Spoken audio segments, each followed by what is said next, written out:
You're listening to Help Me, I'm a Comedian on ABC Radio, where we ask a comedian to come in and share a moment of pain in their life, while our therapist offers a little bit of help. I'm Ashwin Segkar, and I'm joined now by psychologist Dr Rachel Hannam and comedian Grace Leung. Hello to you both. Hello. Hi, Ashwin. Grace, can you start us off with your story? This was June last year, and I find myself on stage doing a really exciting comedy show, but I am in a chair because I can't even stand up because I have just had laparoscopic surgery to have my tubes tied. I had also just finished a really, really full-on job. I was in the midst of selling my house and breaking up with my partner of 7 years. So here I was on stage with stitches, and then I walk out and it's June in New Zealand and Wellington. It's freezing. I can't really feel the cold because like the anaesthetic hasn't really worn off yet. But I'm like, what am I doing? The night before, the surgeon had come in after the surgery to tell me that the surgery went well, but also found a bit of endometriosis, which he removed.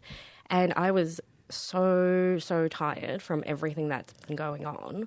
I kind of briefly acknowledged him, then my eyes kind of like rolled to the back of my head and I just passed out for like 10 hours. I was so exhausted. And that's just how I lived my life. Is it because you loved comedy so much, or is there something deeper behind all of this? My go-to mode when I'm kind of panicking is to do more. When I've got too much on, I'll just take on more for some reason, and then without even thinking about it, and then I'll look back and be like, what the hell was I doing? Yes, I noticed you brought a guide dog in with you, which is another year-long commitment you've added to the sequence of commitments. Sure, yeah. So I was talking to Jen, the producer, as I was in the middle of the desert in Western Australia. It was about 35 degrees, really hot, really sweaty, covered in flies. I've never seen so many flies in my life. And I'm talking on the phone with Jen for about an hour because I was doing my PhD research. But we were chatting about the show and I was telling her about how I have a tendency to do too much. And so after 3 months of doing really hard out field work in the desert, I come back 2 days later and I get a new puppy and who I'm training to be an assistance dog. So, and this is part of a pattern, is what you're saying. Sure is. Biting off more than you can chew. That's right. And the whole idea of quitting my really full-on job to do a PhD is to remain challenged but have more control over how I live my life because I've been diagnosed with multiple chronic illnesses. Ankylosing spondylitis, which is incurable form of arthritis of the spine, and I've also got fibromyalgia, both of which result in chronic pain and fatigue. But yeah, I'm just doing a PhD and have a new puppy. Just doing a PhD. And that's my idea of chilled out. Well, first of all, I want to commend you on accepting what is.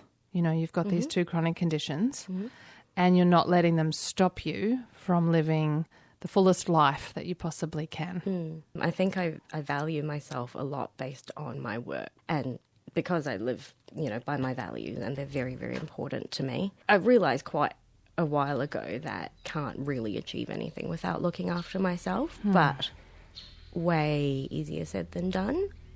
I'm getting there.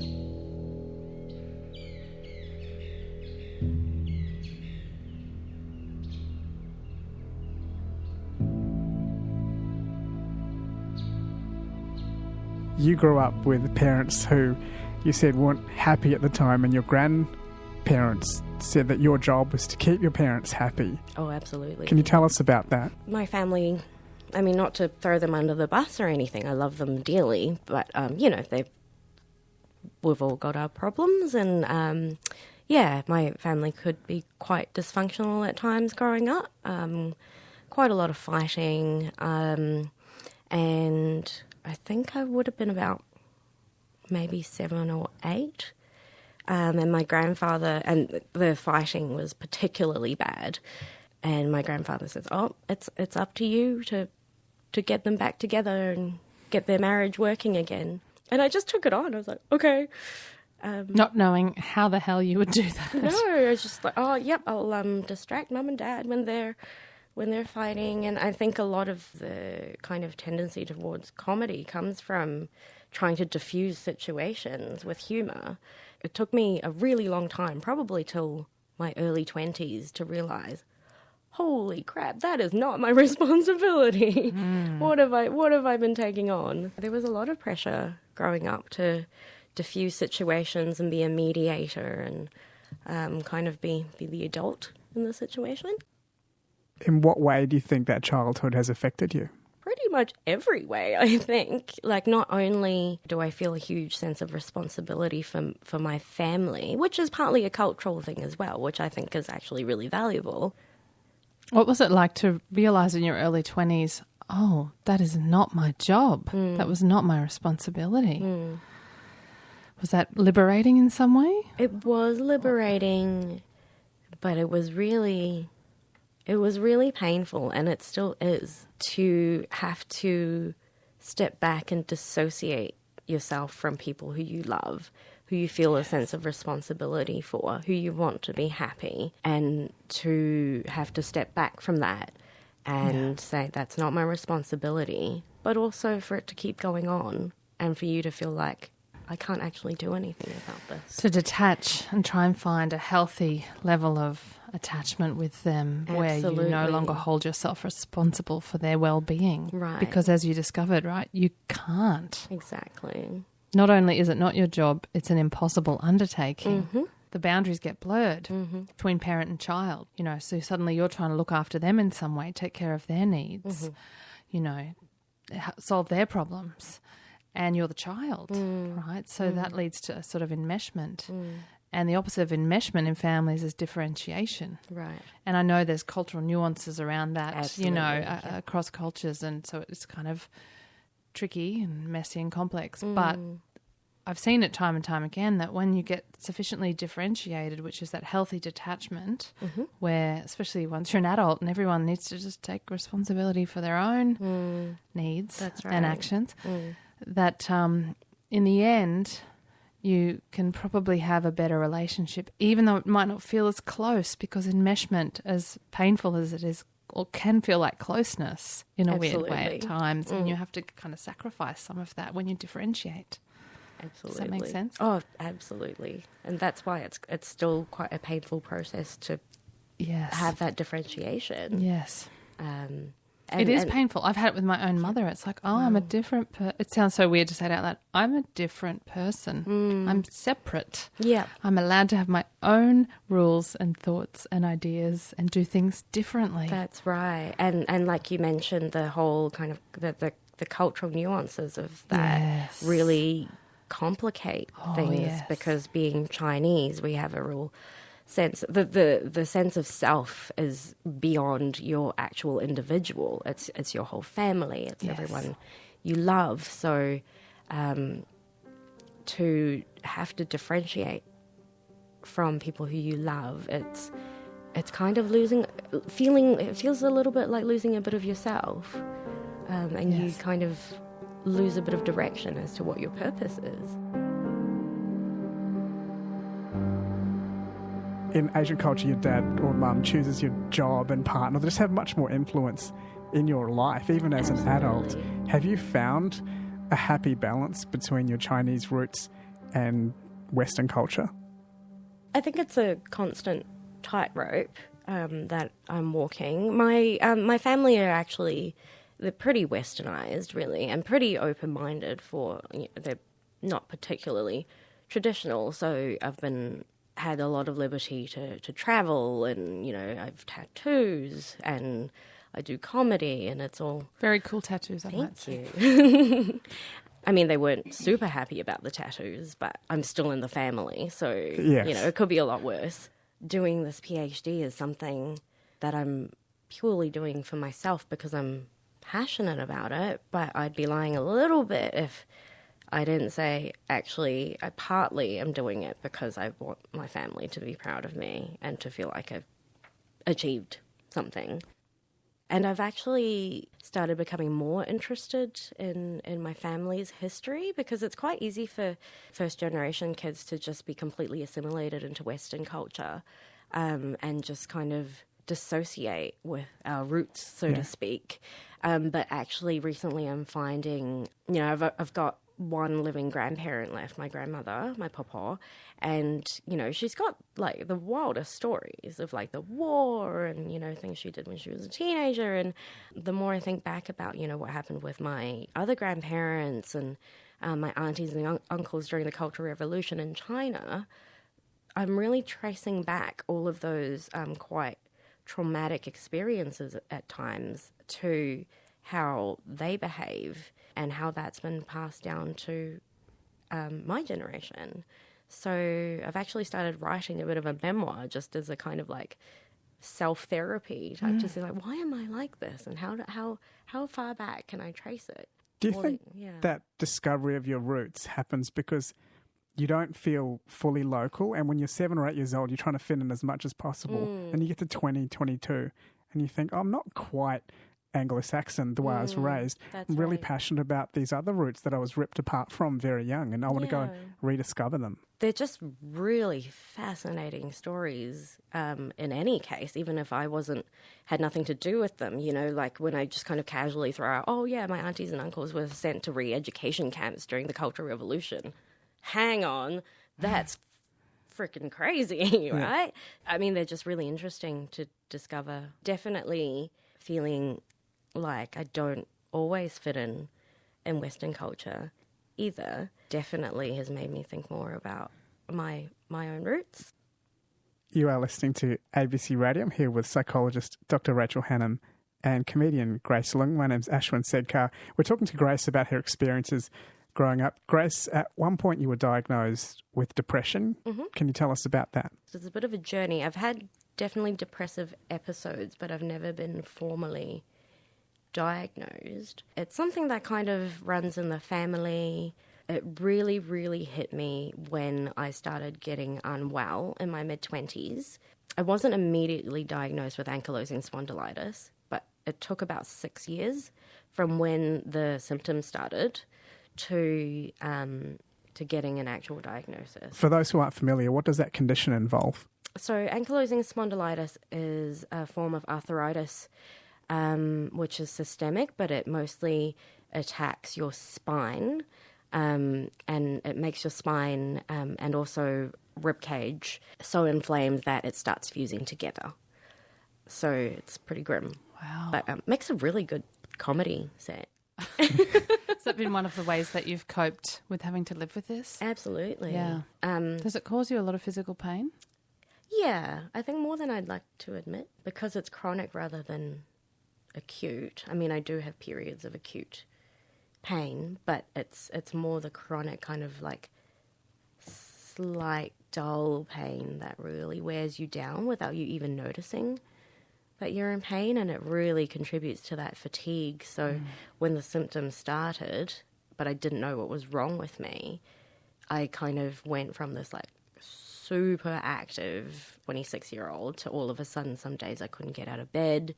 I would try and sit up in the mornings and just be completely winded by how swollen all of my ribs were. I couldn't breathe.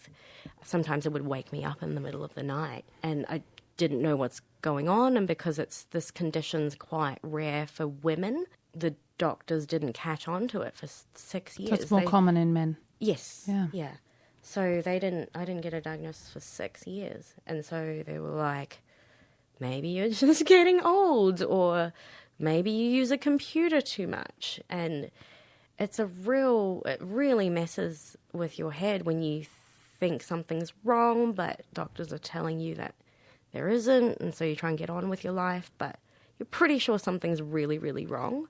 So that takes a real toll on your mental health. Any other chronically ill people here tonight? Woo, yeah. Yeah, no, I feel ya. I'm in constant pain. Every day I pop so many pills I feel like I'm going to the world's saddest rave party. And I wake up every day with horrible nausea, and sometimes I throw up, and It's like having perpetual morning sickness that just won't go away, no matter how many abortions I have. But the chronic pain and inflammation are so bad that my doctor thinks it's causing brain damage, and my doctor also says that the chronic pain and inflammation are so bad it's probably causing brain damage. What has it taught you, and what's your relationship with pain nowadays? It's still a struggle. It's a matter of management. There's not, especially with fibromyalgia as well, which it's not a disease, it's a suite of symptoms which incorporate like muscle pain and fatigue and neuropathic pain. There's no real straightforward way to treat it.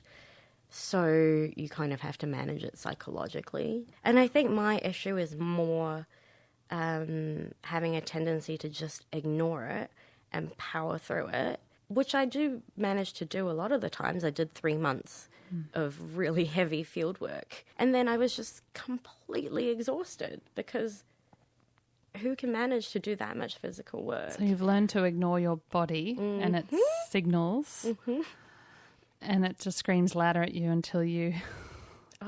bedridden, yeah. You're bedridden, have to pay attention. Yeah. Rachel, Grace's positivity is very inspiring, and we spend a lot of our lives running away from pain and not wanting to feel any kind of pain, be as comfortable as possible.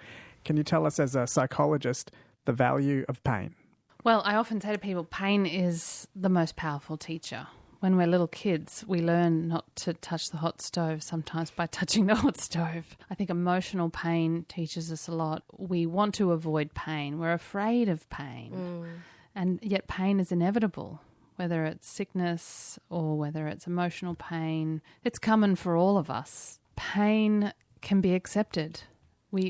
Grace is a great example of living with pain in a way that you incorporate it into your life, sometimes ignore it, but don't let it stop you doing what you can, doing what you can. And we don't have to be afraid of pain. In fact, when we're too afraid of pain, we have more pain.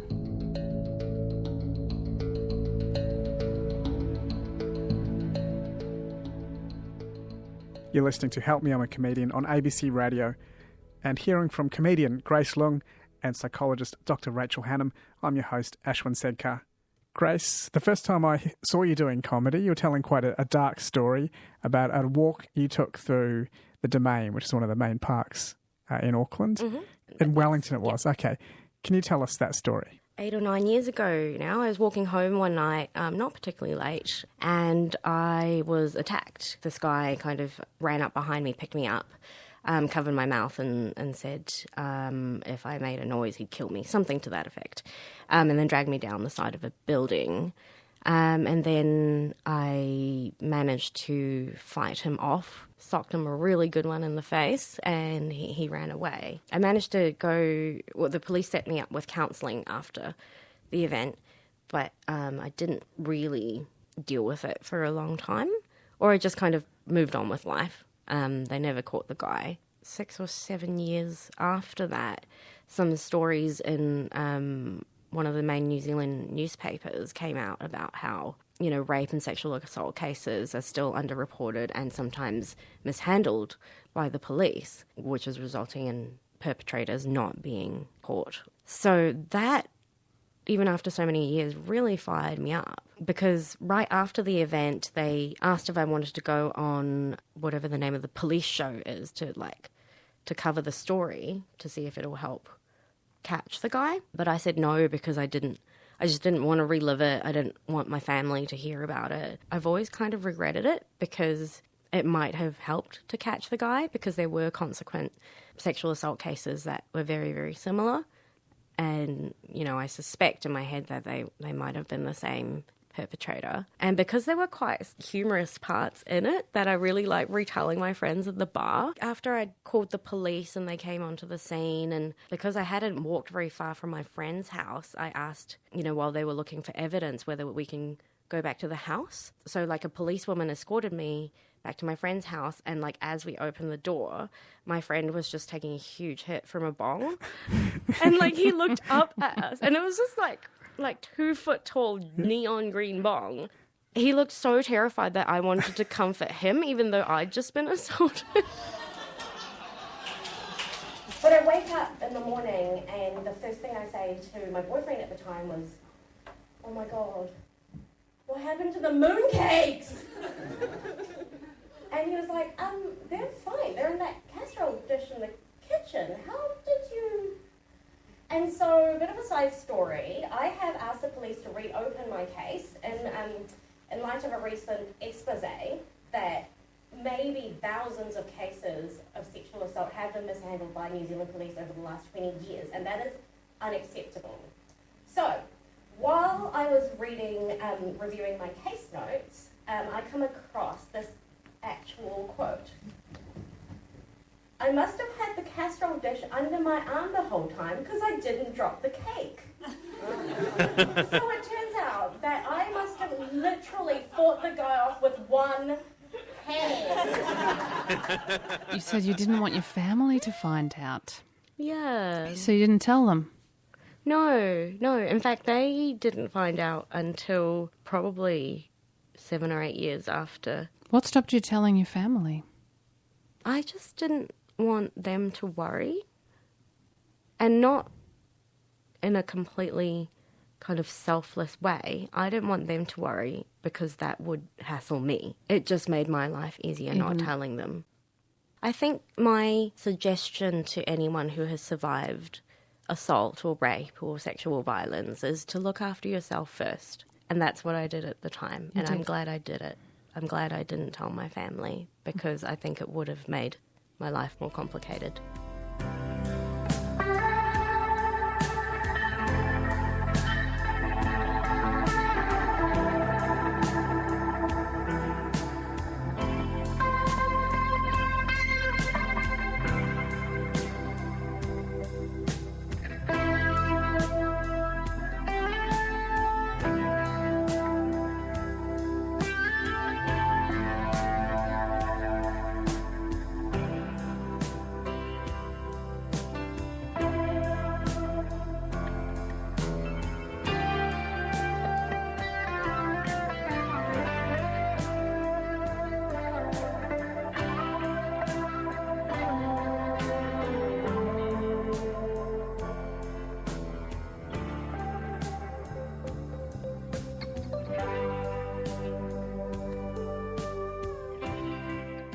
Last Christmas was particularly bad. I'd just come back from a 3-month trip of a lifetime to Latin America. I'd gone to the Galapagos and dived with hammerhead sharks and whale sharks and marine iguanas. It was like my childhood dream. And I got back from holiday and parents didn't even really ask me about the trip.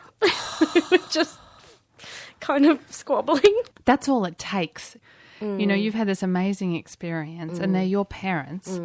And all of us at any age, we just want our parents to love us, to be interested in us, to want us in their lives. I guess it's that approval-seeking stuff, but it's deeper than that, you know. Like when we were little, we wanted them to kind of know our inner world and know us and get to know us and respond to us. And we still want that to some extent when we're grown up. So to have such an amazing holiday and then they don't even ask. Yeah. You know, it's like the clients of mine who get their law degree or make CFO or whatever and their parents don't even say, congratulations or anything, we're proud of you, nothing. And then they'll say to me, that shouldn't affect me. Then they feel bad about what they're feeling. That shouldn't affect me so much. Why do I feel like that? I just want to kind of put it out there to everybody. That's real. That's all it takes. Yeah. It's a failure, and I don't mean that in a critical way, but a failure to respond that is in some ways harder because it's invisible. You can't see it. It's just something they didn't do as opposed to something they did do. So you mentioned earlier you felt you said your parents haven't told you that they're proud of you. And I feel that is quite a common story, especially amongst Asian kids with Asian parents. It's not something that they do very often. Is that something you would really like? Can you articulate the main things that you would like to hear that you haven't heard? I do feel that they are proud of me. It's just not really in our culture to express it. In fact, it's kind of if you tell your kids that you're proud of them, you're lacking humility and you're not teaching them humility. So because of that humility factor, there's a lot of tendency to put your children down. And that comes from a place of love and teaching your kids to be humble. But it's like, I would just like one time when I don't get called the fat cousin, you know, at Chinese New Year, or she's doing a PhD, but she's not a real doctor, you know. Yes. No, what you are, though. PhD is a real doctor. Exactly. It's those medical doctors who are just honorary. Exactly, which is funny because my dad has a PhD as well, so that one hurts him too. But it's a small price to pay to insult your own daughter, Oh, isn't it? absolutely. And it's also a fine line between humility and humiliation. It's one thing to teach children humility, but to do that through kind of humiliating them even subtly. Yeah. I don't know if that achieves the goal. No, it actually results in a lot of shame, which took me a long time to realise, okay, it comes from a place of love. It's not pleasant to be around, but that's the way it is, and I don't need to feel like it's true. Yes. Like I mentioned earlier that I get called fat. I'm like 45 kg soaking wet and not even 5 foot tall. So the dog's going to grow up to be bigger than me. But I have been body shamed my whole life. That's one of the ones that didn't take me that long to figure out. Is it just your nuclear family that moved over to New Zealand? Yes. So it was, I'm an only child. So it was just me and my parents. Most of my family are still in Hong Kong. It's an interesting small country at the corner of the world. Very different. I grew up there as well. And when it's just the four of you out there, you can feel a little bit alone, especially as you get older, and you think it's just the four of us. And I think that's sometimes why you want your parents to be a little nicer to you, because you're like, this is the one sanctuary I've got. Don't mess it up with this fat shaming and career shaming all the time. Grace, in all these stories that you've been telling us, how has comedy helped you? It's definitely been very therapeutic to talk about really difficult issues like chronic illness and sexual assault. I also love using it as a platform to talk about things like climate change and science and biodiversity loss. It's made me feel less isolated as well because I have a platform to talk about issues that are really hard to bring up in everyday conversation. You know, I've had other survivors of sexual assault come up to me and say, you know, thank you for speaking out. It's made me feel less ashamed of what happened to me. And I've also had other people with ankylosing spondylitis, which is a pretty rare disease, but somehow we managed to find each other at comedy shows. And some people had never met anyone else with the same disease. And so we end up, you know, at the bar until like 2 a.m. talking about different medications and you know, symptom management. And I just love laughing. It's so good. Yes. Everyone needs to laugh more. Brings down stress levels. Absolutely. Shame levels. Yep. Makes you feel connected. Yep. Get that dopamine going. Yeah. You have been listening to ABC Radio and Help Me, I'm a Comedian. My name's Ashwin Segkar. You've been hearing from psychologist Dr Rachel Hannam and comedian Grace Leung. Thank you to you both for joining us today. Thank you. Thanks, Ashwin.